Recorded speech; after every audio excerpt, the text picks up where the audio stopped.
Qual a melhor tradução bíblica? O Evangelho de João começa com aquela frase: no princípio era o verbo.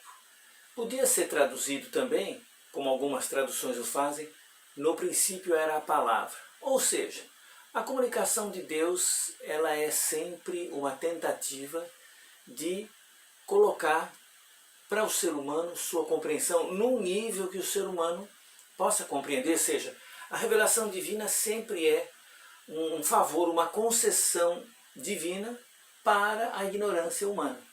E nossa sapiência sempre é ignorância comparada com a sabedoria divina. Então, tradução bíblica é uma forma de Deus se comunicar que vem ocorrendo por toda a história. Por exemplo, no Jardim do Éden, em Gênesis 2 e 3, diz lá que Deus vinha caminhando encontrar o Adão e a Eva no fim do dia, na viração do dia, no vento fresco do fim do dia, não é?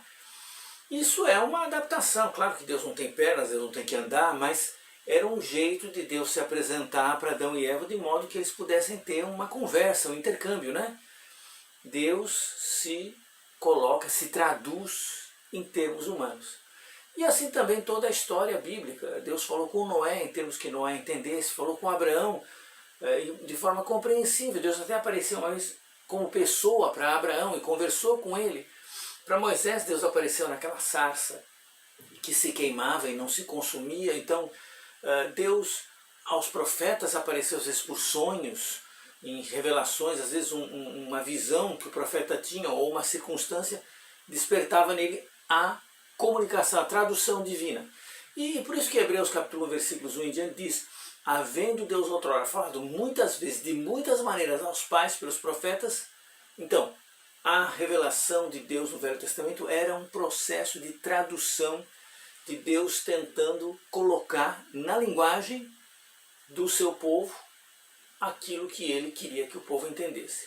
Aí Hebreus continua dizendo: nestes últimos dias nos falou pelo Filho, ou seja, agora é Jesus que traz essa tradução divina. Tanto que lá no Evangelho de João mesmo, no capítulo 1, no verso 18 diz: ninguém jamais viu a Deus. O Deus unigênito que está junto ao Pai é quem o revelou. Eu li na Nova Almeida atualizada.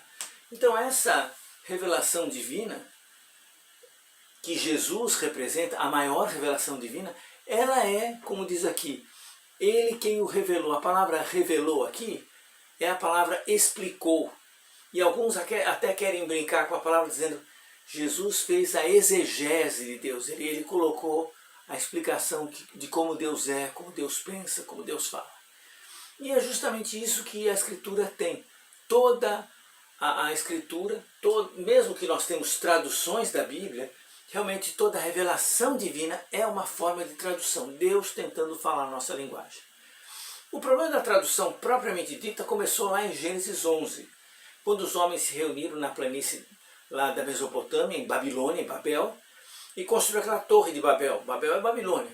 E essa torre era um desafio a Deus. De alguma forma eles iam progredir para um mal maior. E Deus fez então uma redução de danos. Falou: olha, é melhor que eles se desentendam em termos de língua, mas não concordem em fazer o mal. Então Deus confundiu as línguas deles e eles se dispersaram. Então nós temos aí as línguas semíticas, descendentes de Sem, as línguas camitas, dos descendentes de Cã, as línguas turanianas, descendentes de Jafé. Então essas divisões que ainda hoje são usadas por alguns linguistas mostram como se dispersou a humanidade em vários ramos, em várias famílias linguísticas. Agora, no dia de Pentecoste houve uma inversão. Todos vieram de volta e cada um dos 12 apóstolos falava no dia de Pentecoste, naquele milagre que o Espírito Santo concedeu. Cada apóstolo falava numa língua de uma nação diferente. Então tem uma lista de nações lá. Ou seja, as pessoas inverteram a questão. Se antes, em Gênesis 11, as línguas afastaram as pessoas, agora a tradução, cada um recebendo na sua língua a mensagem de Deus, uniu as pessoas no reino de Deus, na igreja de Jesus. E aí, então, desde então, o Evangelho tem sido pregado para todas as nações, para todas as culturas, para todas as línguas. E esse processo de tradução tem sido um esforço muito grande da igreja cristã desde o seu começo. Mas na Escritura há uma série de situações que chamam a atenção sobre o valor da tradução. A primeira delas está lá em 2 Reis, no capítulo 18, na época que os assírios estavam invadindo Jerusalém, e o general assírio, a mando do rei Senaqueribe, ficou fora da cidade, né, fora da muralha, falando com os emissários do rei, com os secretários do rei que estavam na muralha. E esse assírio estava fazendo muitas ameaças, então esses representantes do rei disseram: por favor, fale com esses seus servos em aramaico, porque nós o entendemos. Não fale em hebraico, pois os ouvidos do povo que está sobre a muralha, ou seja, o povo está aí ouvindo, está todo mundo aqui na muralha ouvindo essa informação. Fala em aramaico, que a gente entende, mas não fala em hebraico, senão eles vão entender. Agora o emissário da Síria falou: não, vou falar em hebraico mesmo, porque eu quero que vocês todos saibam que vão ser arrasados, quero aumentar o terror. Então você vê, tradução, logo aqui nesse trecho de 2 Reis 18, a tradução permite a participação. Se você não entende, não participa. Até lá em 1 Coríntios 14, quando teve a questão dos irmãos usando o dom de línguas na congregação local, sem tradução, o Paulo vai dizer: ninguém participa, ninguém entende, ninguém sabe o que está se passando. A tradução faz a gente participar de um processo. E não só isso, mais tarde, mesmo na história bíblica, no tempo de Esdras, quando, no livro de Neemias, né, mas no tempo de Esdras, quando houve uma leitura da lei para o povo, em Esdras capítulo 8, versículo 8, nós temos um detalhe bem importante, que diz assim: eles iam lendo o livro da lei de Deus claramente, dando explicações, de maneira que o povo entendesse o que seria. A tradução é uma explicação. Nessa época aqui do livro de Neemias, mas quando Esdras estava lendo a lei, o povo tinha vindo da Babilônia e agora falava mais aramaico do que hebraico. É uma língua parente, mas é uma língua diferente. Então isso fez com que eles começassem o costume de ler o texto hebraico e traduzir. Isso mais tarde vai aparecer nas Bíblias hebraicas na forma do que nós chamamos o Targum. Aqui tem o texto hebraico, mas aqui tem uma tradução em aramaico que explica esse texto. Então, hoje, as Bíblias hebraicas mais tradicionais mantêm o Targum só como um elemento de comentário, de esclarecimento do texto canônico, do texto bíblico. Mas isso mostra que a tradução não é só, como eu falei, participação, mas é o jeito de dar conhecimento. Quem traduz, transmite o conhecimento. E, além disso, a própria tradução, ela faz parte, ela faz a gente participar da cultura bíblica. Sabe que aqui mesmo no livro de Neemias, no capítulo 13, nos versículos 23 em diante, tinha um problema. Vi naqueles dias que judeus tinham casado com mulheres asdoditas, amonitas e moabitas. E seus filhos falavam metade das palavras da língua de Asdod, ou na língua do seu respectivo povo, mas não sabiam falar a língua dos judeus. Ou seja, não falavam a língua aramaica, hebraica que eles falavam na época. O Neemias falou: isso não pode acontecer. A língua é cultura. Se alguém fala asdodita, é asdodita. Não é, se não fala o judaico, não é judeu. Então, a tradução é participação, é conhecimento, é cultura. Você, quando entra numa tradução, aquela linguagem, ela orienta, ela conduz um universo de pensamentos. Então, tradução é tão importante no âmbito bíblico. Tanto que quando em Lucas 10, lembra, veio aquele mestre da lei perguntar a Jesus o que fazer para dar a vida eterna, e Jesus então para esse mestre voltou uma pergunta, falou: o que está escrito na lei?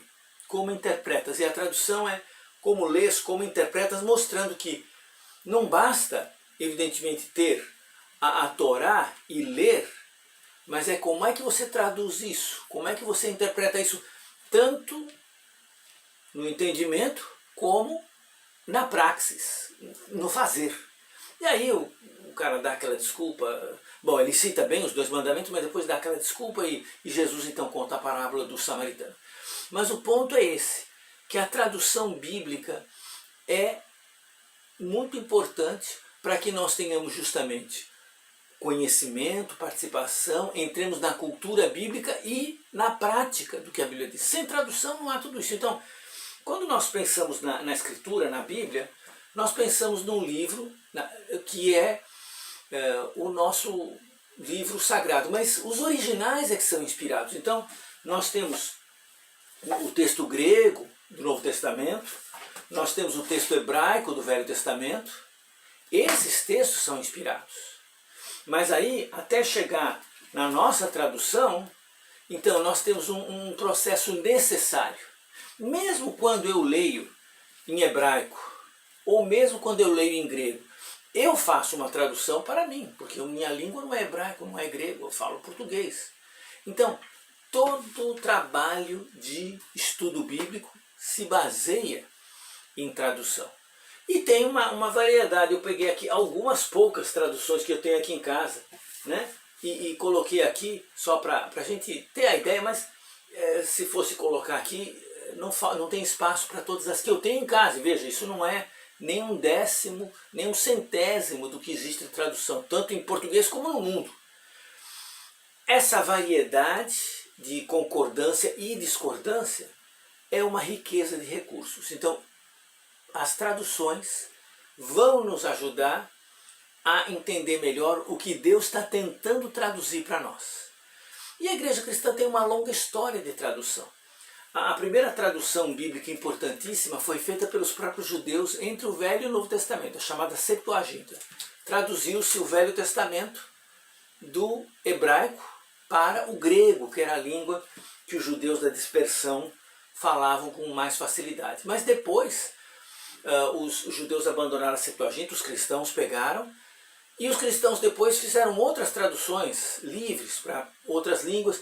Uma tradução importante foi a Vulgata Latina, feita para que a cristandade que falava latim no quarto, quinto século pudesse ter uma obra padrão para usar nas igrejas. E depois a igreja foi sempre uma promotora de traduções. Quando os missionários cristãos iam para um lugar distante, às vezes eles aprendiam a língua do povo, criavam uma forma de escrever aquela língua, porque aqueles povos às vezes não escreviam. Eles criaram um alfabeto, criaram uma forma de escrever, entenderam a gramática, traduziram os textos originais para aquela língua, para aquelas línguas e deixaram escrito. Então, muitas línguas, o alfabeto cirílico, o mesmo o gótico, esses alfabetos todos vêm de um esforço de missionários cristãos de colocar a Bíblia na linguagem do povo. E depois, o desenvolvimento das traduções continuou muito. Na Idade Média houve uma certa hesitação em algumas traduções. Depois, com a Reforma Protestante, o ramo protestante foi longe na tradução da Bíblia. E por um momento o grupo católico não trabalhou com isso, mas depois também muitas traduções surgiram. E hoje, com o avanço das ciências bíblicas, do estudo da Bíblia em todos os sentidos, as traduções estão se tornando cada vez uma maior opção para os estudantes da Bíblia. E hoje nós temos traduções que eu chamaria hipermodernas, super desenvolvidas, com recursos inimagináveis no passado. Então, qual a melhor tradução bíblica? Olha, todas elas têm a sua qualidade. Tem os seus defeitos, como qualquer ser humano, como qualquer professor. Então, nosso estudo vai tentar focar como as traduções nos ajudam a ter um quadro maior de compreensão da vontade de Deus. Não dá para ter ingenuidade, achar que uma é perfeita. Tem gente que elege uma e fala, essa é a única que eu uso, é a única que serve. Não. Aproveite as virtudes de cada uma e aprenda com os defeitos de cada uma, que às vezes isso tem a ver com os nossos defeitos, com as nossas limitações. O resultado é que o progresso do Evangelho vai acontecer e a vontade de Deus vai ficar mais clara para você e para aqueles que estiverem com você, participando do estudo, do aprofundamento bíblico que você faz. Qual a melhor tradução bíblica? É a tradução que é usada, que é estudada, que é analisada, que é trabalhada a sério. Tradução que leva em conta que Deus quer falar conosco. Deixou sua palavra na forma de livro. Portanto, somos convidados a ler. Que Deus te abençoe.